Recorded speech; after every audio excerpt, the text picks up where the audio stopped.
Hello my dear students, good morning everyone. Shiksha coaching classes के YouTube channel में मैं आपका स्वागत करती हूँ।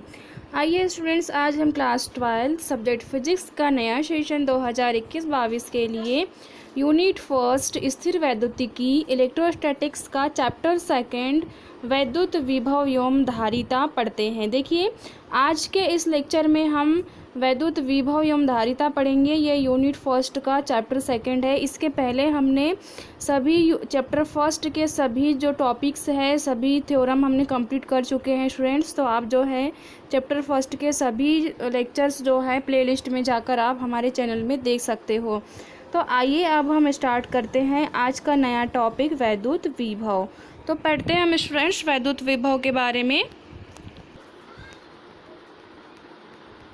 ठीक है स्टूडेंट्स, तो ये रहा आपका चैप्टर सेकंड वैद्युत विभव। मतलब जो यूनिट फर्स्ट है उसका चैप्टर सेकंड यहाँ से स्टार्ट होता है वैद्युत विभव एवं धारिता से। तो आज हम पढ़ रहे हैं वैद्युत विभव इलेक्ट्रिक पोटेंशियल। क्या कहते हैं स्टूडेंट्स इसको इंग्लिश में? Electric potential. देखो, आपको ध्यान रखना है, इंग्लिश वर्ड भी याद रखना है कि वैद्युत विभव या विद्युत विभव को हिंदी इंग्लिश में क्या कहते हैं हम? Electric potential. पोटेंशियल मीन्स विभव। अब देखो, सबसे पहले तो हम कुछ बेसिक चीज़ें समझ लेते हैं परिभाषा को समझने के पहले। किसी चालक का वैद्युत विभव, देखो यहाँ पे क्या लिखा है, किसी चालक का विभव उसकी वह विद्युतीय अवस्था है जिस पर विद्युत के प्रवाहित होने की दिशा निर्भर करती है यदि वह अन्य चालक के विद्युत संपर्क में हो। कहने का मतलब ये है कि यहाँ स्पष्ट सी बात है कि किसी भी चालक के विद्युत प्रवाह की दिशा किसके ऊपर निर्भर करती है? विभव के ऊपर, है ना। सिंपल सी बात है। देखो, प्रवाह की दिशा देखो हमने पढ़े थे स्थिर वैद्युतिकी में, स्थिर विद्युत जो है वो स्थिर होता है। मतलब विद्युत कैसे होता है? स्थिर होता है, स्टेबल होता है। अब ये विभव कैसे? जैसे हमने कांच की छड़ को एबोनाइट की छड़ से रगड़े थे, तो कांच की छड़ से इलेक्ट्रॉन निकलकर कहाँ पे चले गए थे? एबोनाइट की छड़ पे। ठीक है, तो इसमें जो है इलेक्ट्रॉनों की कमी और इसमें इलेक्ट्रॉनों की अधिकता हो गई थी। कमी को धनावेश और अधिकता को ऋणावेश बोल दिए थे हमने। तो मान लेते हैं हम जल का प्रवाह से हम इसे समझते हैं। जैसे जल का प्रवाह अपने जनरली अपने दैनिक जीवन में देखे हो, जल का प्रवाह ऊंचे तल से नीचे तल की ओर होता ही है भाई। सिंपल सी बात है। अगर आप जल का प्रवाह देखें, जैसे नदियों का भी प्रवाह देखें, तो नदियों का प्रवाह जो है वो ऊंचे तल से कहाँ होता है? नीचे तल की ओर होता है। ठीक है, यदि दो विभिन्न ताप वाली वस्तुओं को मिलाकर रखें तो ऊष्मा अधिक ताप वाली वस्तु से कम ताप वाली वस्तु की ओर प्रवाहित होती है। यह प्रवाह तब तक जारी रहता है जब तक कि दोनों वस्तुओं का ताप समान नहीं हो जाता। ऊष्मा का यह प्रवाह वस्तु के ताप पर निर्भर करता है, ऊष्मा की मात्रा पर नहीं। ठीक है, देखो जनरली अपने दैनिक जीवन में ये देखा है कि या प्रैक्टिकल करके भी देख सकते हैं आप। जैसे दो पात्र रख लीजिए और दो पात्र को आप बंद कर दीजिए। एक पात्र में आप क्या करिए? ठंडा पानी भर दीजिए। ठीक है, इसमें हम कैसा पानी भर देते हैं? ठंडा पानी। और इस पात्र में आप क्या कर दीजिए?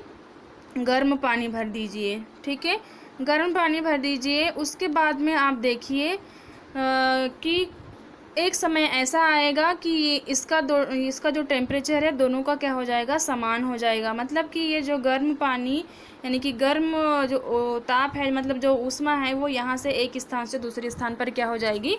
स्थानांतरित हो जाएगी। और आपको पता है कि प्रकृति का नियम है कि प्रकृति में जो ऊष्मा का संचरण है वो उच्च ताप से निम्न ताप की ओर हमेशा जारी रहता है। तो इसी तरह से हम ये कह सकते हैं कि जो विभव है ना, उसमें भी उच्च विभव से निम्न विभव की ओर जो उसका प्रवाह है जारी रहता है। ठीक है, तो ये उदाहरण हम इसलिए यहाँ पे समझा रहे हैं ताकि आपको ये समझ में आए कि ऊष्मा जैसे प्रवाहित होती है या जल जैसे प्रवाहित होता है, उसी तरह से विभव भी प्रवाहित होता है। अब भाई जिधर विभव प्रवाहित होगा उधर ही विद्युत प्रवाह की दिशा भी होगी। सिंपल सी बात है। तो यहाँ पे ध्यान रखना है कि जो ऊष्मा है ये ताप पर निर्भर करता है, उसकी मात्रा पर नहीं। तो आइए अब हम देखते हैं आगे किस तरह से हम पृथ्वी के विभव के बारे में जानकारी लगाते हैं या जानकारी पाते हैं।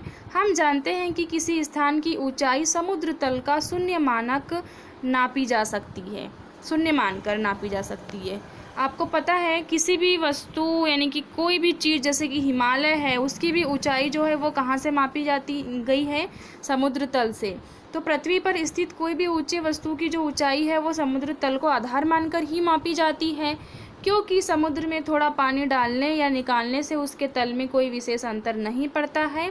उसी प्रकार किसी वस्तु के विभव की माप पृथ्वी के विभव को शून्य मानकर की जाती है ना। पृथ्वी का विभव कैसा होता है? शून्य। मतलब ऐसा माना जाता है कि पृथ्वी का विभव क्या है? शून्य।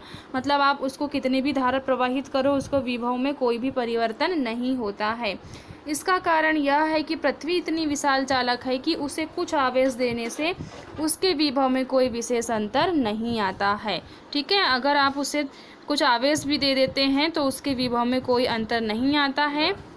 इसलिए विभव को जो है मानक किसे माना गया है? विभव को मापने के लिए पृथ्वी को माना गया है। किसी वस्तु का विभव पृथ्वी के विभव से अधिक है तो विभव को धनात्मक, तथा वस्तु का विभव पृथ्वी के विभव से कम है तो उसके विभव को ऋणात्मक विभव कहते हैं। देखो यहाँ पे धनात्मक और ऋणात्मक विभव की परिभाषा को आपको समझना है स्टूडेंट्स। यहाँ पे क्या बोल रहा है कि अगर किसी वस्तु का विभव पृथ्वी के विभव से अधिक है तो उसको हम क्या बोलेंगे? धनात्मक विभव बोलेंगे। और यदि उस वस्तु का विभव पृथ्वी के विभव से कम है तो उसे हम क्या कहेंगे? ऋणात्मक विभव कहेंगे। अब सिंपल सी बात है, किसी वस्तु का विभव जो है पृथ्वी के विभव से जो है अधिक तो नहीं होगा, लेकिन अगर है तो हम उसको धनात्मक, और नहीं है कम है तो उसको हम ऋणात्मक कहते हैं। तो इस तरह से हम धनात्मक विभव और ऋणात्मक विभव को परिभाषित करेंगे। अब आइए हम विभव की परिभाषा को एक पारिभाषिक रूप में समझते हैं कि कैसे हम विभव की परिभाषा लिखेंगे। देखो, एकांक धनावेश को अनंत से विद्युत क्षेत्र के किसी बिंदु तक लाने में जितना कार्य करना पड़ता है उसे उस बिंदु का विभव कहते हैं। क्या कहते हैं? उसे उस बिंदु का विभव कहते हैं। फिर से समझो, एकांक धनावेश को अनंत से विद्युत क्षेत्र के किसी बिंदु तक लाने में जितना कार्य करना पड़ता है उसे उस बिंदु का विभव कहते हैं। देखो, मान लो कि कोई अनंत दूरी है और अनंत दूरी से हम क्या कर रहे हैं? एक धनावेश को, ठीक है, हम यहाँ पे विद्युत क्षेत्र के किसी बिंदु तक ला रहे हैं। तो किसी बिंदु तक लाने में जो हमको कार्य करना पड़ेगा उस कार्य को ही हम क्या कहेंगे? विभव कहेंगे। अब भाई ये धनावेश जो है एक स्थान से दूसरे स्थान पर आएगा, कहने का मतलब ये है कि आवेश के एक स्थान से दूसरे स्थान पर चलने में ही धारा प्रवाह को परिभाषित करता है। मतलब ये है कि आवेश जब एक स्थान से दूसरे स्थान पर जाएगा तभी धारा का प्रवाह होगा। तो ऐसा कब होगा? आवेश एक स्थान से दूसरे स्थान पर कब जाएगा?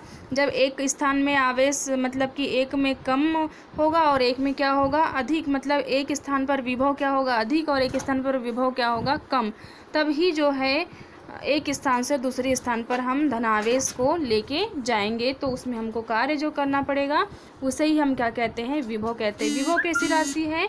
विभव एक अदिश राशि है। कैसी राशि है विभव? विभव एक अदिश राशि है। यदि Q आवेश को अनंत से विद्युत क्षेत्र के किसी बिंदु तक लाने में W कार्य करना पड़े तो विभव V बराबर होता है W/Q। देखो, सिंपल सी बात है, किसको हम ला रहे हैं? आवेश को लाने में क्या करना पड़ रहा है? कार्य करना पड़ रहा है। तो यदि Q आवेश को अनंत से विद्युत क्षेत्र के किसी भी बिंदु तक लाने में W कार्य करना पड़े तो V बराबर क्या हो जाएगा? W/Q। सिंपल सी बात है, विभव V बराबर कार्य बटे आवेश हो जाएगा। क्या पढ़ेंगे हम इसको? विभव बराबर कार्य बटे आवेश। किसके लिए? आवेश के लिए कार्य करना पड़ रहा है, इसलिए हम यहाँ पे कार्य बटे आवेश लिखेंगे, विभव V बराबर। तो अब भाई देखो, इसका पारिभाषिक सूत्र हमको पता चल गया तो हम इसका मात्रक भी निकाल सकते हैं। देखो, इसका मात्रक क्या होगा? सिंपल सी बात है, W का क्या होता है? कार्य का मात्रक क्या होता है? जूल। और Q मतलब आवेश का मात्रक क्या होता है? कूलाम। तो इसका जो SI मात्रक है वो क्या हो जाएगा? जूल प्रति कूलाम। अभी आप इसे समझिए, जूल प्रति कूलाम। अब मान लो एक जूल प्रति कूलाम को हम जो है ओल्ट भी कहते हैं। देखो यहाँ पे लिखा हुआ है ऊपर में कि SI पद्धति में विभव का मात्रक क्या होता है? ओल्ट। तो ओल्ट किसके लिए आया है? यहाँ पे ओल्ट आया है जूल प्रति कूलाम के लिए। अब देखो, आपको पता ही है ये सभी के सभी भौतिक शास्त्री होते हैं, है ना। जो भी हम इकाइयाँ पढ़ते हैं किसी भी भौतिक राशियों की, तो वो भौतिक राशियों की जो इकाइयाँ है वो किसके ऊपर निर्भर करती है भाई, जो जिसने जो दे दिया उसको, जैसे कि जूल, कार्य को परिभाषित किसने किया था, जूल ने, तो उसने अपने नाम पे जूल दे दिया। आवेश की परिभाषा किसने, तो कूलाम ने, तो उसने अपने नाम पर आवेश का मात्रक कूलाम दे दिया। अब जैसे विभव को किसने खोजा, ओल्ट ने, तो ओल्ट ने क्या किया, इन दोनों को मिलाकर जो है एक अपना नाम दे दिया, ओल्ट। तो हम विभव के मात्रक को किस नाम से जानेंगे, ओल्ट, मतलब कि जूल प्रति कूलाम को ही हम ओल्ट लिख सकते हैं। जैसे 1 ओल्ट की बात आती है तो 1 जूल बटे 1 कूलाम आ जाएगा। अगर 2 ओल्ट की बात आती है तो यहाँ पे 2 जूल बटे 2 कूलाम हो जाएगा। 3 ओल्ट की बात आती है तो 3 जूल बटे 3 कूलाम। इस तरह से इसकी क्वांटिटी जो है चेंज होते जाती है। अब विमी सूत्र कैसे निकालेंगे, बहुत सिंपल सी बात है। विमी सूत्र भी वैसे ही निकालेंगे जैसे हमने मात्रक निकाले थे। तो देखो W का विमी सूत्र चाहिए और किसका चाहिए, Q का चाहिए। तो हम यहाँ पे W का विमी सूत्र निकाल लेते हैं। W का विमी सूत्र, W मतलब कार्य। तो देखो यहाँ पे रफ वर्क भी किया गया है, कार्य का विमी सूत्र निकाल के यहाँ पे बताया गया है कि वैसे तो आपको याद रखना पड़ेगा कार्य का विमी सूत्र क्या होता है, लेकिन फिर भी यहाँ पे हम रफ वर्क करके बता देते हैं। कार्य बराबर क्या होता है, बल गुणा विस्थापन। अब देखो कितनी, मतलब फिर से हमको यहाँ पे जो है बल और विस्थापन की का विमी सूत्र हमको निकालना पड़ेगा। तो बल का विमी सूत्र क्या होता है, mL/t-2, और विस्थापन मतलब दूरी, और दूरी मतलब कि L। तो जब हम दोनों को मिला देंगे तो कुल मिला के कार्य का विमी सूत्र क्या निकल के आएगा, तो कार्य का विमी सूत्र mL²t-2 फाइनली ये निकल के आएगा। अब इसको हम कहाँ पे रखेंगे, ये कार्य की विमी सूत्र की जगह, ठीक है। तो कार्य का विमी सूत्र मतलब mL²t-2 हो गया, और आवेश मतलब कि Q, ठीक है। तो इसका विमी सूत्र क्या होता है, आपको पता है, इसका विमी सूत्र होता है AT, ठीक है। आवेश का विमी सूत्र क्या होता है, AT। अब देखो ये जो T है ये ऊपर जाएगा और A भी ऊपर जाएगा। तो मैं आपको पहले ही बताई, कोई भी राशि ऊपर जाने पर उसकी घात जो है वो ऋणात्मक हो जाती है। अभी इनके ऊपर कोई पावर नहीं है, मतलब 1 है, तो ऊपर जाने के बाद में ये -1 हो जाएगा। तो M तो जैसा का वैसा रहेगा, L² भी जैसा का वैसा, लेकिन ये T के ऊपर -2 की जो पावर है ये -3 बन जाएगा। क्यों, क्योंकि यहाँ से एक ऊपर, ये ऊपर जाएगा तो ऊपर जाने के बाद में इन्वर्स बन जाएगा। तो ये -2 और ये -1 दोनों जुड़ के क्या हो जाएंगे, -3। क्यों, क्योंकि इन दोनों का गुणा हो रहा है, गुणा में आधार समान हो तो घातें जुड़ती हैं, और जोड़ में माइनस माइनस माइनस ही होता है। तो T के ऊपर क्या जाएगा, -3, और ये जो A है ना ये ऊपर जाके इन्वर्स बन जाएगा। तो इस तरह से फाइनल रिजल्ट हम देखेंगे। तो जो विभव है उसका विमी सूत्र क्या होता है, उसका विमी सूत्र होगा mL²t-3 A इन्वर्स। देखिए यही हमने निकाले। तो समझ में आ गया स्टूडेंट्स, ये बेसिक हमने कैसे निकाले, ठीक है। हमने विभव के सूत्र में जो है W का विमी सूत्र और Q का विमी सूत्र रख के हमने इसको हल कर लिए, देखो इस तरह से, और हमने फिर फाइनली ये रिजल्ट निकाले। तो ये देखो यहाँ पे इसका विमी सूत्र है, ठीक है। तो इस तरह से हम विभव को परिभाषित करते हैं, इसका मात्रक और विमी सूत्र निकालते हैं। तो जैसे यहाँ 1 वोल्ट की बात आ रही है, तो 1 वोल्ट को जैसे अभी हमने इसके पहले लिखे थे कि 1 वोल्ट मतलब कि 1 जूल बटे 1 कूलाम, ठीक है। अब 1 जूल बटे 1 कूलाम मतलब अभी जूल को क्या लिखते हैं हम, तो कार्य, तो कार्य बराबर क्या होता है, बल गुणा विस्थापन, ठीक है। कार्य बराबर क्या होता है, बल गुणा विस्थापन। तो बल का मात्रक क्या होता है, न्यूटन, ठीक है। सिंपल सी बात है, बल का मात्रक क्या होता है, न्यूटन, और विस्थापन का मात्रक क्या होता है, मीटर। तो ये जो न्यूटन गुना मीटर लिखा गया है ये कैसे आया है, ये W के बदले ही आया है, ठीक है। और ये एम्पियर गुना सेकेंड, तो ये किसके लिए है, आवेश के लिए, क्योंकि आपको पता है ना आवेश मतलब क्या होता है, AT मतलब कि धारा गुणा समय। तो धारा का मात्रक क्या होता है, एम्पियर, और समय का क्या होता है, सेकेंड, ठीक है। तो देखो मैं इनको बल गुणा विस्थापन मतलब F × S, और ये Q मतलब कि AT। तो F के लिए न्यूटन और S के लिए मीटर, A के लिए एम्पियर और T के लिए सेकेंड। फिर इनको फिर और छोटा करके लिख सकते हैं इस तरह से हम, देखो ये मैंने कक्षा 11वीं में आपको बताई थी, जैसे बल को जैसे कार्य बराबर बल गुणा विस्थापन हुआ। अब हमको बल बराबर क्या होता है ये पता होना चाहिए, ठीक है। तो बल बराबर क्या होता है, द्रव्यमान गुणा त्वरण मतलब M × A। तो देखो ये किलोग्राम मतलब M के लिए किलोग्राम आ गया, और ये त्वरण के लिए क्या आ गया यहाँ पे मीटर प्रति सेकंड स्क्वायर, और ये मीटर जैसा का वैसा, मतलब छोटे छोटे हिस्सों में इसको तोड़ते जा रहा है। एम्पियर तो एम्पियर ही रहेगा, सेकंड सेकंड ही रहेगा। अब क्या हुआ, यहाँ पे जो है ये किलोग्राम, और ये वाला मीटर और ये वाला मीटर है ना, इन दोनों मीटर का आपस में क्या हो गया, गुणा हो गया, तो ये क्या हो गया, मीटर स्क्वायर। और ये जो सेकंड स्क्वायर है ये इस वाले सेकंड जब ये नीचे आएगा, मतलब ये बटे में है, ठीक है, इसको जब हम नीचे लाएंगे तो ये नीचे नीचे इस तरह से लिखा जाएगा। ये कैसे लिखा जाएगा, मीटर इंटू सेकेंड स्क्वायर, ये हिंदी में है, ये संकेत है। तो अब इसके ऊपर 1 की घात है, उसके ऊपर 2 की घात, तो 2 और 1 कितना हो जाएगा, जुड़कर 3। तो हम इसको ऐसे लिख सकते हैं, ठीक है। अगली स्टेप में हम क्या लिख सकते हैं, इसको किलोग्राम इंटू मीटर स्क्वायर, ये दोनों का, और ये सेकंड नीचे चले जाएगा तो सेकंड क्यूब, और एम्पियर तो अकेला है जैसा का वैसा। अब इसको हम कैसे लिख सकते हैं, देखो किलोग्राम इंटू मीटर स्क्वायर। अब ये ऊपर जाएगा तो ऊपर जाने के बाद में यहाँ इन्वर्स लगेगा, सॉरी यहाँ इन्वर्स नहीं लगा है, आप लगा लेना। और ये सेकंड की मतलब यहाँ पे 3 की पावर है, तो अब ये सेकंड जो है ये क्या बन जाएगा, -3 बन जाएगा। तो यहाँ पे भी 3 की पावर लगा लेना, यहाँ पे सॉरी गलती से लिखना भूल गए हैं हम। तो इस तरह से जो है फाइनली अगर हम देखा जाए तो अगर इसको डिस्क्राइब करेंगे 1 वोल्ट को, तो इस तरह से भी हम लिख सकते हैं। तो ये छोटी छोटी चीज़ें आपको पता होना चाहिए। अब SI पद्धति में हो गया, CGS पद्धति में विभव का मात्रक स्थैत वोल्ट होता है। वोल्ट के आगे हमने क्या शब्द लगा दिए यहाँ पे, स्थैत, ठीक है, क्या लगा दी हमने यहाँ पे वोल्ट के आगे, स्थैत। तो इसका जो मात्रक है वो क्या होता है, CGS पद्धति में स्थैत वोल्ट होता है। तो ये आपको ध्यान रखना है। जैसे एक स्थैत वोल्ट की बात आई, तो जैसे हमने वहाँ पे देखे थे कि वहाँ पे क्या था, वहाँ पे 1 जूल बटे 1 कूलम है ना, SI पद्धति में। तो अब भाई सिंपल सी बात है, CGS पद्धति की बात हो रही है, तो कार्य का मात्रक CGS पद्धति में क्या होता है, अर्ग होता है, और कूलम का जो मात्रक है वो CGS पद्धति में क्या होता है, स्थैत कूलम होता है। तो इस तरह से जो है मिलाकर दोनों का मात्रक हो जाएगा यहाँ पे 1 अर्ग बटे 1 स्थैत कूलम, ठीक है। तो 1 अर्ग बटे 1 स्थैत कूलम जो है ये विभव का क्या होता है, CGS मात्रक होता है। और कैसे होता है तो हमने डिटेल में इसको समझा दिए, ठीक है। एक स्थैत कूलम आवेश को अनंत से विद्युत क्षेत्र के किसी बिंदु तक लाने में 1 अर्ग का कार्य करना पड़े तो उस बिंदु का विभव 1 स्थैत वोल्ट होता है ना। एक स्थित कूलम आवेश को अनंत से विद्युत क्षेत्र के किसी बिंदु तक लाने में 1 अर्ग का कार्य करना पड़े तो उस बिंदु का विभव 1 स्थैत वोल्ट होता है। देखो फिर से पढ़ लेते हैं।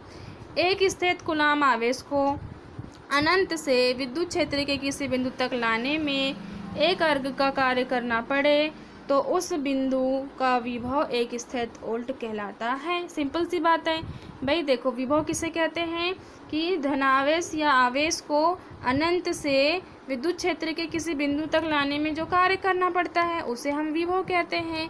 तो यहाँ पे अगर हमको स्थैत वोल्ट की परिभाषा देना है तो यहाँ 1 स्थैत वोल्ट की बात हो रही है, तो यहाँ पे भी 1 लगाना पड़ेगा दोनों में। तो 1 स्थैत कूलम आवेश को अनंत से विद्युत क्षेत्र किसी बिंदु तक लाने में 1 अर्ग का कार्य करना पड़े तो उस बिंदु का विभव 1 स्थैत वोल्ट होता है। ठीक है, तो इस तरह से जो है आप इसकी परिभाषा दे सकते हो। ये आप अपने नोट्स में तैयार कर लीजिए स्टूडेंट्स। पूरे नोट्स आप तैयार करते चलिए। इसके पहले मैंने चैप्टर 1 के जितने भी नोट्स आपको तैयार करने बोली हूँ, जितना भी हैंड रिटन है, आप इनको पूरा नोट्स में लिखिए और इनके स्क्रीनशॉट लेकर आप तैयार कर लीजिए। ठीक है, तो इस तरह से जो है आपको अपने नोट्स कंप्लीट करना है। वैसे यहाँ से विभव की परिभाषा पूछा जाता है। ये तो सब चीज़ें जो है ये मतलब कि ये आपको समझने के लिए है कि किस तरह से जो है विभव जो है चालक की प्रवाह की दिशा निर्भर होता है विभव के ऊपर। मतलब कि जैसे जल का प्रवाह ऊंचे तल से नीचे तल की ओर होता है, वैसे विभव का प्रवाह उच्च तल से निम्न तल की ओर होता है। तो हम समझ जाएंगे कि किस तरह ऊंचे मतलब उच्च मान से निम्न मान की ओर अगर धारा का प्रवाह होगा तो हम धारा की दिशा को आसानी से ज्ञात कर सकते हैं। तो ये उदाहरण है। उसके बाद में ये भी सिर्फ समझने के लिए है आपको, पर लिखना है इनको भी आपको नोट्स में। ठीक है, वैसे पेपर में जो है इस तरह का क्वेश्चन पूछा जाता है कि विभव किसे कहते हैं, परिभाषित कीजिए, उसका मात्रक तथा विमीय सूत्र लिखिए। तो ये है स्टूडेंट्स विभव की परिभाषा, हम इसको वैद्युत विभव भी कहते हैं। तो नेक्स्ट वीडियो में हम पढ़ेंगे विभवांतर की परिभाषा। तो तब तक के लिए स्टूडेंट्स बाय बाय।